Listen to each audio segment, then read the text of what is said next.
Hi, pre-cal honors. So this is calculator simulation. This is the height of a pop-up. This is section 6.3, homework problem number 40. And it says a baseball is hit straight up from a height of 5 feet with an initial velocity of 80 feet per second. So again, there's a lot of great algebra here. We're going to focus just on the calculator simulation right now. So notice I went to mode and I made sure that I'm in parametric mode. And I already typed everything in. Let me just show you the graph. So here is the baseball. It's thrown straight up. And then gravity's going to pull it back to Earth. There we go. So we have vertical motion. Let's take a look at what we used for our equations. There we go. Here are our equations.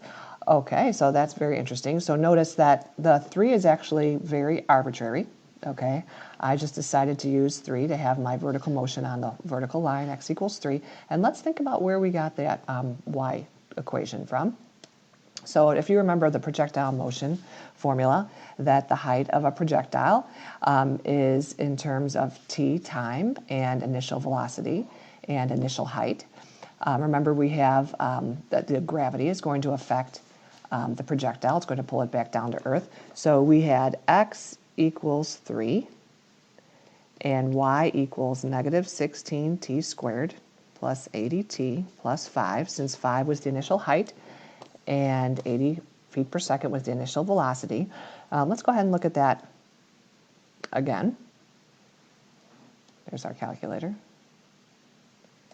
Okay, let's take a look at the graph. So the ball goes up, then it comes back down.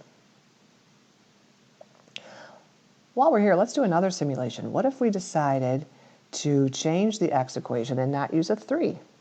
What if we decided to use maybe a t? Let's see what the graph would look like. There we go. So now x is equal to t, and take a look at the graph. Is that surprising? Think about what's happening. So t, the window for t we chose was 0 to 6. So now the x is equal to t. There we go. So the x is between 0 and 6. So notice the ball did not go straight up vertically. Again, that was a change that we made with this equation because we let x be t.